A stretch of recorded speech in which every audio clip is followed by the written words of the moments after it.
दोस्तों ये बात है अगस्त 1945 की, जब अमेरिका जापान के शहर हिरोशिमा और नागासाकी पर एटॉमिक अटैक कर देता है। ये दुनिया का पहला न्यूक्लियर अटैक था। एक एस्टीमेट के मुताबिक लगभग 2.5 लाख से ज़्यादा लोग मारे जाते हैं इस अटैक में। हैरत की बात तो ये है कि ये जो लोग मारे गए उनमें से 90% से ज़्यादा सिविलियन थे, आम नागरिक थे। तो क्या था ये अटैक? क्यों गिराया अमेरिका ने जापान के शहर हिरोशिमा और नागासाकी पर ये बॉम्ब? क्यों इतने सारे निर्दोष लोगों को गंवानी पड़ी अपनी जान? आइए आज की इस वीडियो में डिटेल में समझते हैं इस अटैक को। दोस्तों ये बात है वर्ल्ड वार 2 के समय की, जब वर्ल्ड वार 2 को स्टार्ट हुए लगभग 2.5 साल से ज़्यादा का समय बीत चुका था। जापान एक के बाद एक हर कंट्रीज़ को कोलोनाइज कर रहा था, उन पर अपना कब्जा जमा रहा था। अब क्योंकि जापान में नेचुरल रिसोर्सेज की कमी थी, जिसकी वजह से जापान को दूसरी कंट्रीज़ पर डिपेंडेंट रहना पड़ता था। नेचुरल रिसोर्सेज की कमी की वजह से जापान बहुत से एसेंशियल गुड्स, खास तौर से ऑयल का इंपोर्ट अमेरिका से करता था। जापान का एक के बाद एक हर कंट्रीज़ को कोलोनाइज करना, उन पर अपना कब्जा जमाना अमेरिका को कुछ खास पसंद नहीं आया। अमेरिका इस चीज़ को रोकना चाहता था, पर कैसे? वर्ल्ड वार 1 में हुए ह्यूज डिस्ट्रक्शन की वजह से अमेरिका पूरी तरह से इस वार से दूर रहना चाहता था। इसीलिए जापान को रोकने के लिए अमेरिका ने नए तरीके को अपनाया और ऑयल का एक्सपोर्ट करना बंद कर दिया।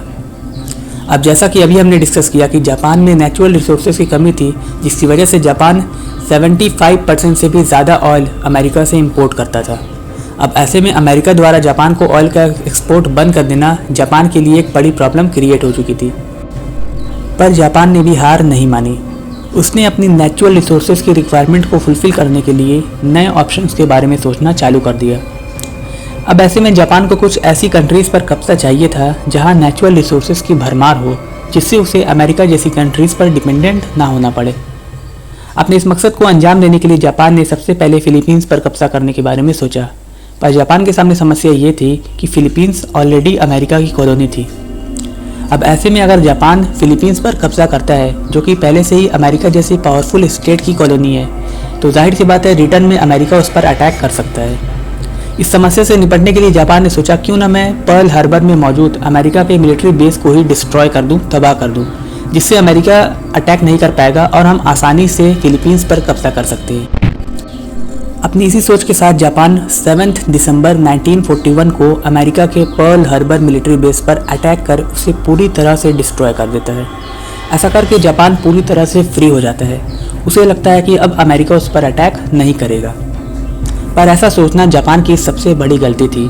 अमेरिका जो कि पूरी तरह से इस वार से दूर रहना चाहता था, इस पर्ल हार्बर पे हुए अटैक के बाद वो खुद को रोक नहीं पाया वर्ल्ड वार 2 में इंटर होने से, और उसने फ़ौरन ही जापान के खिलाफ जंग का ऐलान कर दिया।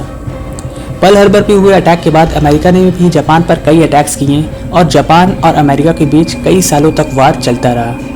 इन वार के दौरान देखा जाए तो अमेरिका का पलड़ा हमेशा से भारी था, लेकिन दूसरी ओर जापान भी था जो कि किसी भी कीमत पे अमेरिका के सामने हार मानने या फिर सरेंडर करने के तैयार नहीं था।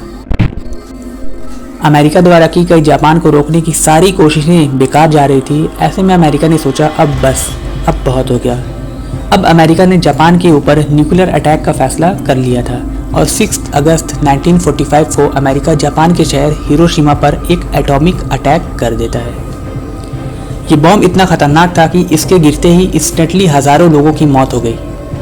बताया जाता है कि ज़मीन का टेम्परेचर अचानक से बढ़कर के 4500 डिग्री सेल्सियस से भी ज़्यादा हो गया, जिसकी वजह से जो लोग वहाँ मौजूद थे वो फ़ौरन ही जलकर राख हो गए। दुनिया का पहला न्यूक्लियर अटैक, जिसके बाद जापानीज लीडर्स के मानो होश उड़ गए। जापान जो कि हिरोशिमा पर हुए इस अटैक को समझने में ही लगा होता है, उतने में ही 9 अगस्त 1945 को अमेरिका जापान के दूसरे शहर नागासाकी पर एक और एटॉमिक अटैक कर देता है और देखते ही देखते सब कुछ खत्म हो जाता है। इन दोनों अटैक्स ने लगभग जापान के हिरोशिमा और नागासाकी शहर को पूरी तरह से डिस्ट्रॉय कर दिया था। जापान जो कि किसी भी सूरत में हार मानने को तैयार नहीं था, इस अटैक के बाद जापान को भी अमेरिका के सामने सरेंडर करना पड़ता है और इसी के साथ साथ वर्ल्ड वार 2 का भी एंड हो जाता है। दोस्तों वैसे तो वार किसी भी सूरत में ठीक नहीं होता। वार से होने वाले नुकसानात दोनों पक्षों को झेलने पड़ते हैं, पर इस अटैक में अगर हम देखें तो सबसे ज़्यादा नुकसान जो सिविलियन थे, जो आम नागरिक थे, उनका हुआ है। तो दोस्तों कैसा लगा आज का आपको ये वीडियो अगर पसंद आया हो तो नीचे कमेंट करके ज़रूर बताइएगा। मिलते हैं नेक्स्ट वीडियो में। Thank you so much.